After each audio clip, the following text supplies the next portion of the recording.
Hi everyone, welcome to the Ask EMBN Tech Show. This is the show where you guys send in your questions and queries and we attempt to answer them. And our road trip is actually quite appropriate because on this particular show we'll be tackling the whole business of, do you actually need an expensive EMTB?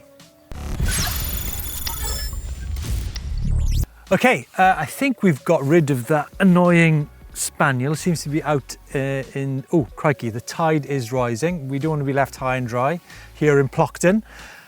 First of all, got a question in from Moto Resrudas, who says, thanks for your answer about eBike forks. Now I got another question. Can I upgrade my battery from 500 watt hours to a bigger one? Moto Resrudas is on a Trek Powerfly 7 LT 2019, lives in the Andes, so pedaling at high altitude requires a longer lasting battery. Do you know what, this is a great question, and I think lots of people are looking to upgrade and increase the capacity of their e-mountain bike batteries.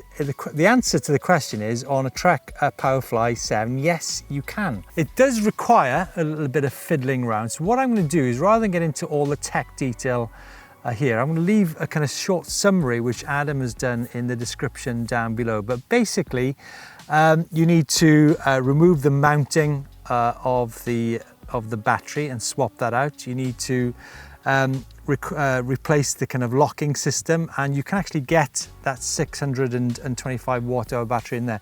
But at the same time, I'd actually like to raise the whole subject of changing batteries. Now, we've seen lots of e-mountain bike manufacturers recently going back to the whole 500 watt hour system. I quite like it because with the 500 watt hour batteries getting smaller in weight, lesser in weight, you can actually chuck one of those in your backpack and have 1,000 watt hours. So depending on the type of riding you do, so for example, if you ride in trail centre or bike park locations, run your 500 watt hour in the morning, go for a ham and cheese sandwich or a piece of cake and a coffee, and then bolt a fresh one on for the afternoon. So maybe 625 isn't the best way to go for lots of people, but for you, for example, living in the high altitude of the Andes, yes, it probably is a good way to go. And who knows, maybe you'd be running 2 625 watt hours in a day. Now, this is a fantastic question from Master Dan 1978. I'm getting back into mountain biking after a 5-year break due to injury, and I'd like to go down the route of full power EMTB. Ideally, I want to have something full power and full suspension that will stand the test of time, but the prices are insane. Do I really need to be spending 4,000 plus? Is there anything I get that will be less than 4K that will actually be decent? Absolutely, yes, you can. And what a fantastic question, because as it happens, your timing is impeccable. We're here in northwest Scotland riding those very bikes. We're riding the new Vitus e-Mythique 170mm travel with the Bafang M510 motor and 29-27.5 wheels, and also the Giant Stance E. Now, the Giant Stance E is an aluminium bike, 120mm travel rear, 140mm front. Now, we actually took that bike into some of the most terrifying terrain I've ever been into on an e-mountain bike, a mix of forest tracks, of double track, single track, bogs, rocks, roots, and some of the most terrifying rock faces you'll ever see on an e-mountain bike. So the answer is, not only yes, you can buy them, but also the performance of them is actually quite spectacular. Now, the Giant, which I mentioned, comes with the Sync Drive Sport motor, which is the budget version of the Sync Drive Pro. It's 75 Newton meters. Comes with a 630 watt hour battery, but you've got the option of actually bolting a larger capacity battery into that bike. Now, on the subject of can you buy them, like I said, yes, you can. I think it also raises the question of what you're actually getting for more money. And I think what you're getting is you're getting a different material to the frame. You're actually getting carbon fiber over alloy, which actually has an increased cost to it. You're looking at things such as more adjustable suspension front and rear. Do you actually need all those adjustments? I don't think you do. Such things as electronic suspension, you're getting different materials. I think the whole business of, does it give you increased performance? Now, when we went into northwest Scotland, I was on the £3,700 stance. My mate Adi was on the Trance, which came in at, crikey, I think it was £13,000. Was Adi at an advantage?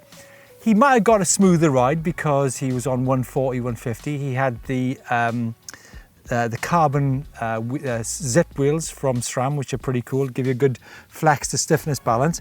I think what you bring up is will it stand the test of time? Now, the answer to that actually lies with you. Are you good at maintenance? For example, my bikes probably won't last that long. I think I definitely would go for an alloy bike because of the bashing and the beating. You want to chuck it in the shed. So what you're looking at is a bike with good reliability. I think the motor is a key to that. So something like a Bosch or a Shimano or a Yamaha or a Bafang, they've got good reliability, they're well proven. Let me give you a couple of examples of some other bikes which you can get at less than £4,000. Decathlon E-Style, that's 2,499, Bosch Performance Line motor. Cube Stereo Hybrid 140, 3,499. You've got the Canyon Neuron On aluminium 3,699 with a Shimano EP6 motor. So I think, yes, they're all out there. I mean, I'd go for air suspension over coil suspension. You'll probably be wanting to upgrade. So something that's going to cost £3,000, you're going to maybe upgrade your fork. You might want to upgrade your tyres in the future. But make sure you've got such things, as I mentioned on a previous question, you've got good hydraulic brakes on there. And I think you're good to go. So folks, actually, maybe get involved in the comments down below. If you guys have got any great experiences of bikes which are sub £4,000, and I'm sure that Justin and Master Dan and all your mates will certainly be interested to hear from you.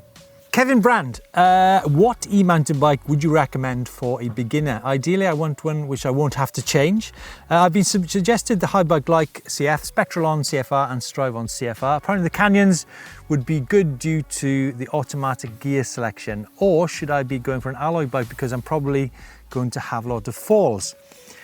Whoa, now there's a subject. Now you'll all be quite familiar with the fact that I really am into the auto shift and free shift that Shimano offer, which do come on Canyon bikes. As it happens, they actually come on lots of different e-mountain bike brands.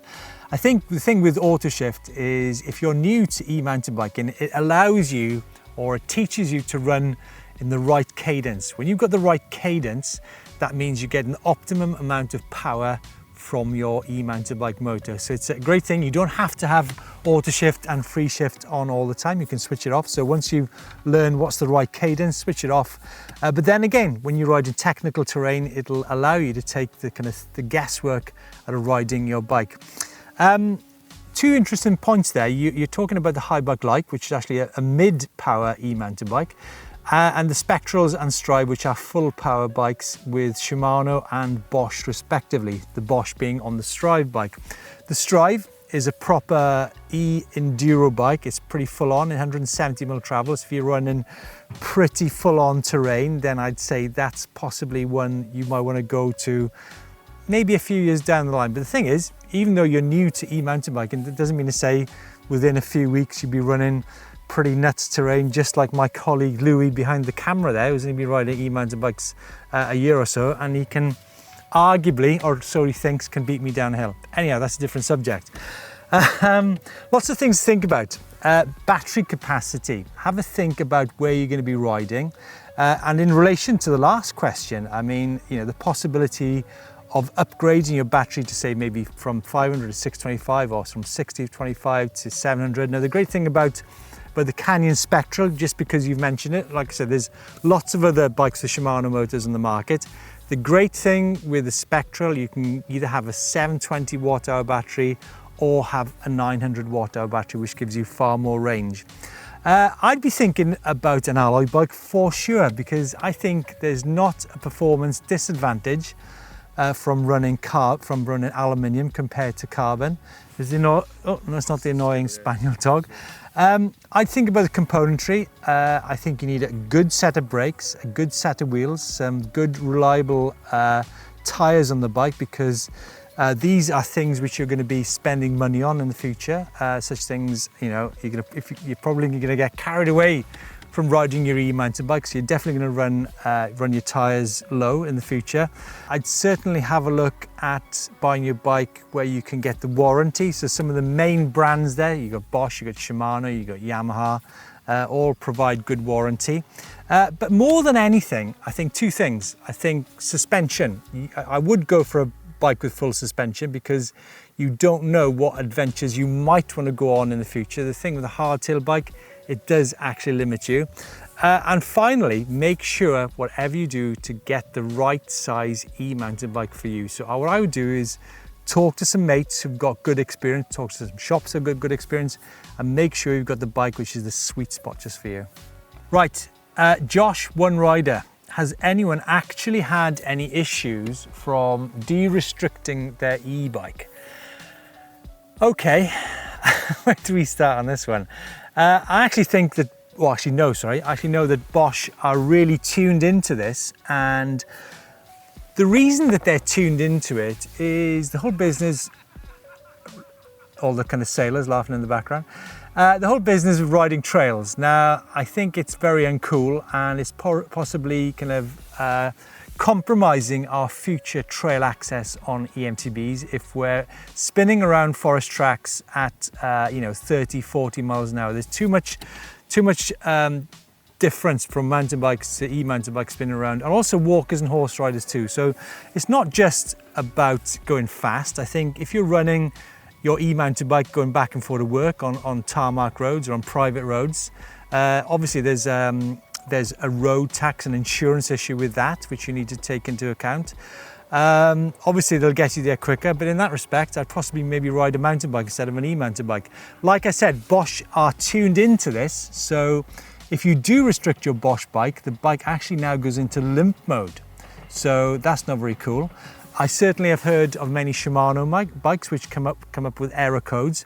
But more than anything, Josh, I think you need to take into account, that's the train going back to the mainland, by the way, in the background. You need to take into account the fact that your warranty on your e-mountain bike will probably be voided if you de-restrict your bike. You kind of hinted has actually had anyone had problems. I think, I think for me it's the whole business of trail access, which is what you need to bear in mind here. Obviously, in private land doesn't matter, but take into account the trail access for everybody.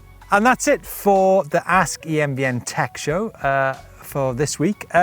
Like I said earlier, please send in your questions, hashtag Ask EMBN Tech, and we'll do our best to answer your questions. But like I said, yes, you can get a bike for less than £4,000 that is absolutely brilliant.